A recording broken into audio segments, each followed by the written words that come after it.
Selamat datang kembali di pembahasan mendalam kita kali ini. Kita mau coba gali lebih dalam nih soal gagasan modern tentang kejeniusan.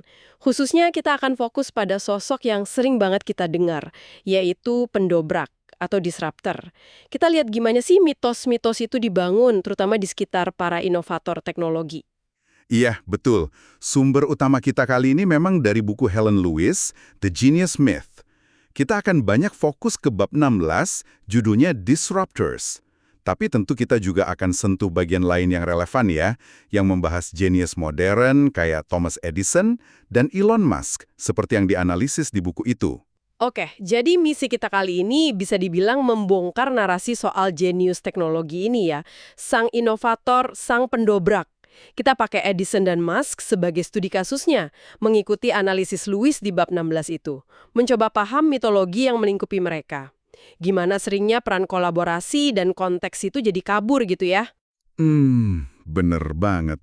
Anda kan pasti sering dengar ya soal Silicon Valley sebagai pusat inovasi dunia.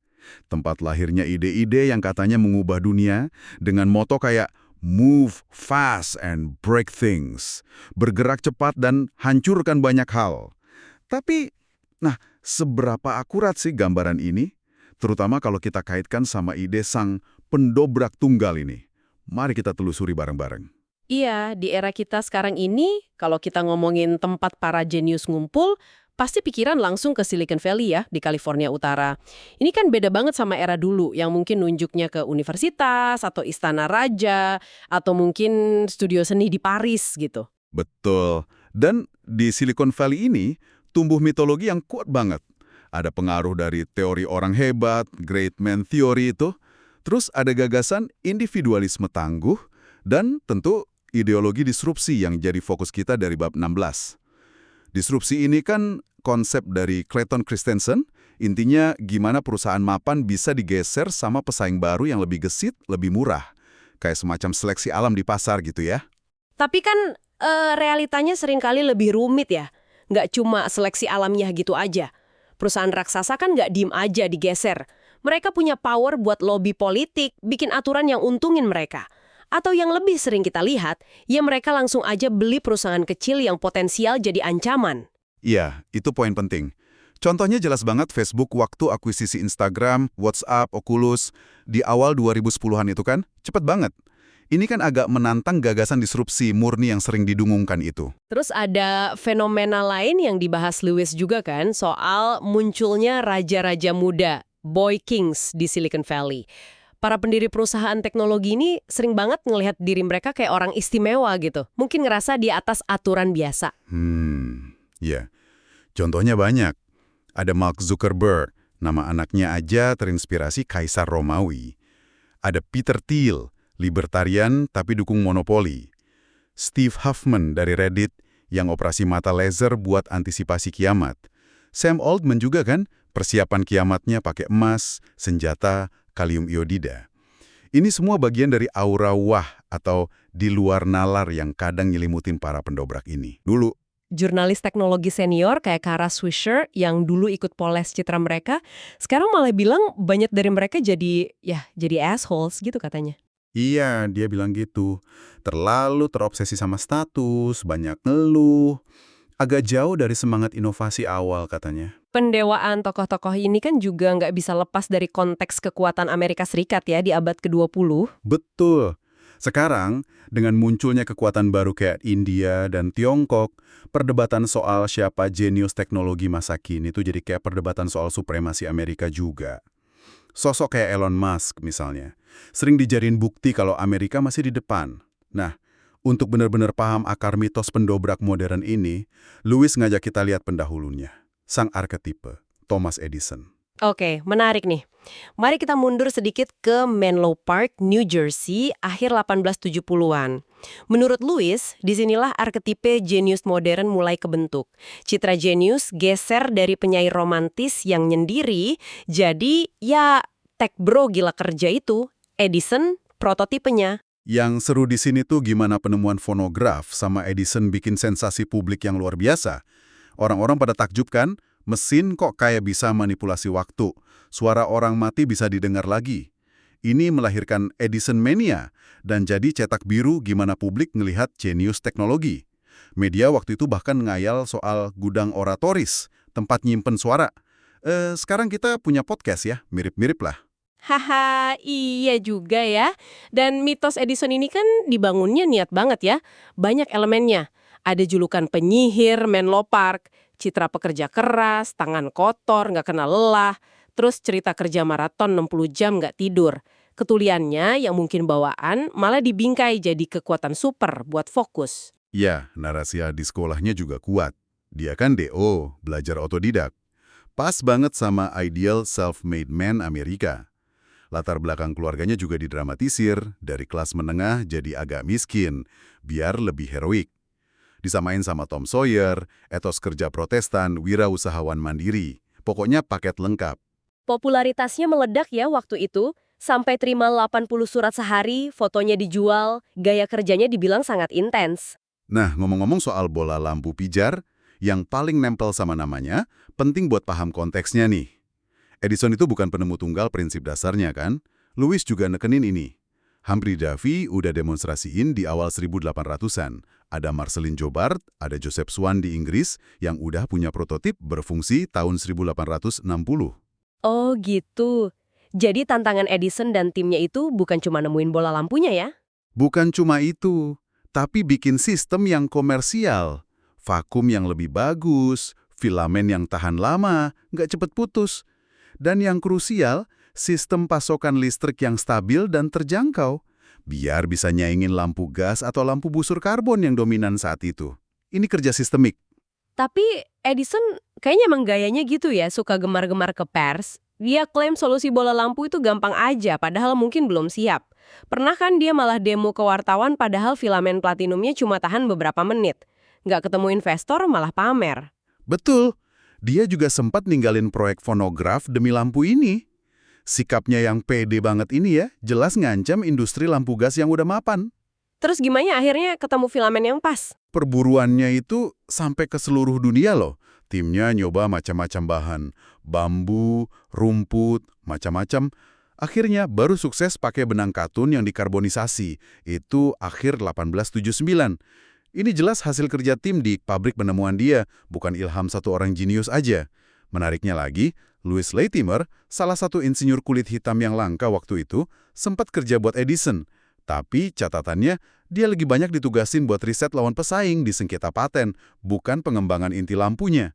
Ini nunjukin lagi kompleksitasnya. Edison juga nggak selalu menang kan? Ada kegagalannya juga. Dia kalah di perang arus listrik sama George Westinghouse, AC lawan DC itu kan? Iya, kalah telak. Itu bikin dia kesingkir dari perusahaannya sendiri, Edison Electric, yang nanti jadi General Electric GE. Proyek penggilingan biji besinya juga gagal. Sengketa paten kamera film, kalah saing mobil listrik sama model T Ford. Di usia tuanya, katanya sih lebih banyak retorika daripada inovasi baru. Udah mulai kelihatan santai di atas kejayaan gitu istilahnya.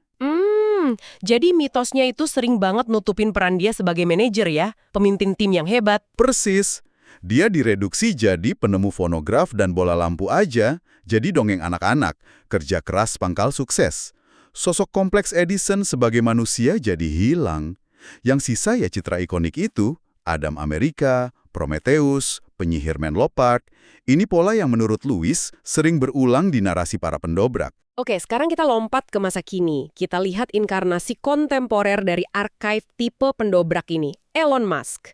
Mungkin titik awalnya bisa kita ambil dari email dia yang viral itu ke staf Twitter November 2022, setelah akuisisi. Dia nulis, kita harus jadi sangat hardcore, nuntut jam kerja panjang, intensitas tinggi, kinerja luar biasa. Email itu langsung bikin heboh. Pembelian Twitter 44 miliar itu juga kan bikin dia jadi figur paling disorot di platform itu dan mungkin di dunia. Dan langsung muncul narasi yang berlawanan banget ya soal dia. Betul. Di satu sisi, ya dia jenius inovator. PayPal, Tesla, SpaceX. Sukses besar. Di sisi lain, tindakannya di Twitter, wah kacau balau. Verifikasi, PHK massal, kebijakan berubah-ubah. Bikin dia kelihatan kayak perusak impulsif. Nilai perusahaannya katanya anjlok drastis. Fidelity aja nurunin valuasi investasinya sampai 71%. Debatnya jadi seru kan? Dia ini Tony Stark apa Miles Brown dari film Glass Onion itu? Jenius eksentrik atau penipu karismatik? Helen Lewis ngutip biografi Musk oleh Walter Isaacson, ngasih perspektif menarik. Kata Isaacson, Musk itu jenius soal materi dan teknik, tapi bukan jenius soal emosi manusia. Lewis nambahin, kualitas Musk ini mungkin pas banget buat waktu dan tempat tertentu. Teknologi AS awal abad 21, toleransi resiko tinggi, berani dobrak aturan, cepat kuasai teknis. Belum tentu sukses di era atau tempat lain gitu ya maksudnya. Jadi mungkin lebih pas ngomongin tindakan jenius dia di konteks tertentu, bukan melabeli dia seorang jenius secara absolut. Gimana tuh? Itu poin yang bagus banget. Ada kemungkinan kan, sukses dan gagalnya itu nyambung sama jenis masalah yang dihadapi. SpaceX itu kan intinya fisika, rekayasa roket. Tesla itu manufaktur, inovasi baterai. Ini masalah teknis walau rumit banget.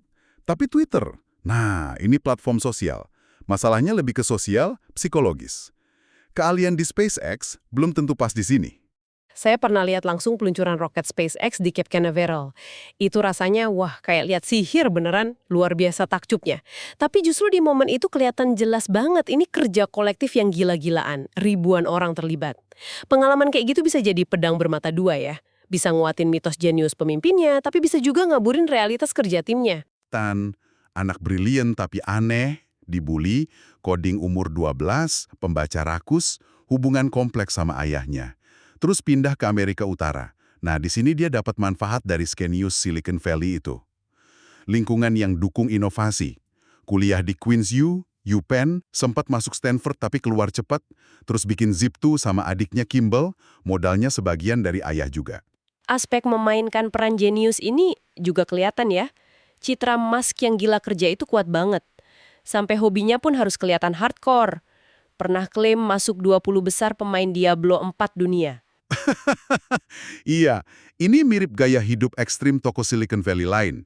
Pola makan ketat Jack Dorsey, retret meditasi Yuval Harari, makanan cair, Burning Man, upaya awet muda Brian Johnson. Kayak ada semacam keharusan buat tampil luar biasa di segala hal. Kayak jatuh cinta sama keistimewaan diri sendiri gitu ya. Tapi penting banget nih buat ngelawan mitos programmer penyendiri di garasi itu ya.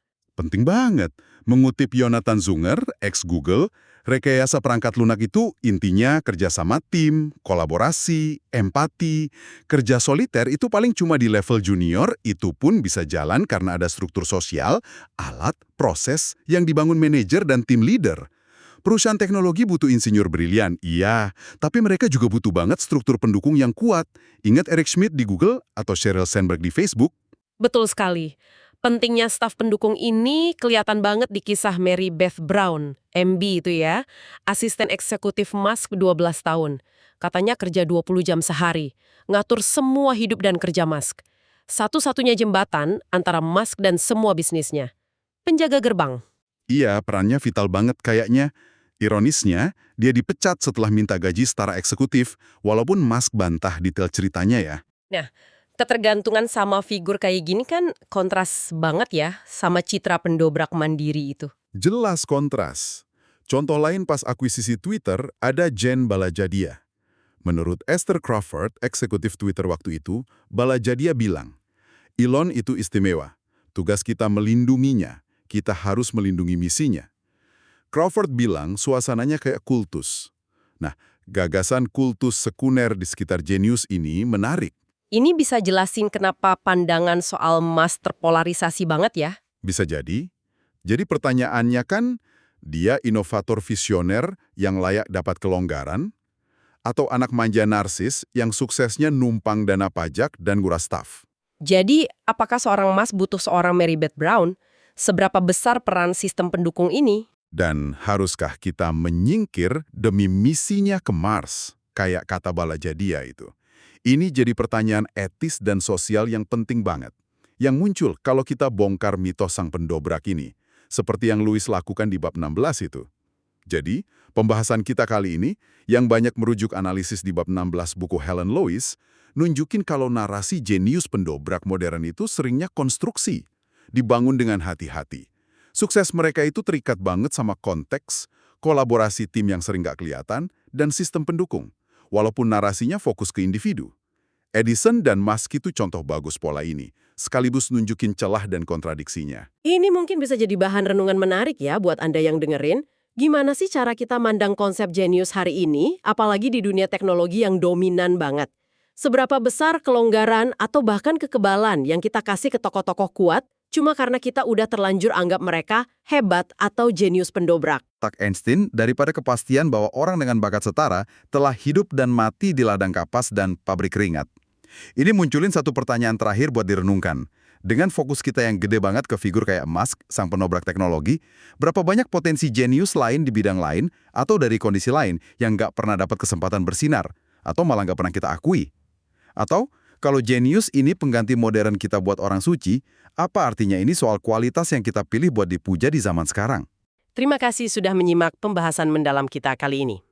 Sampai jumpa di kesempatan berikutnya.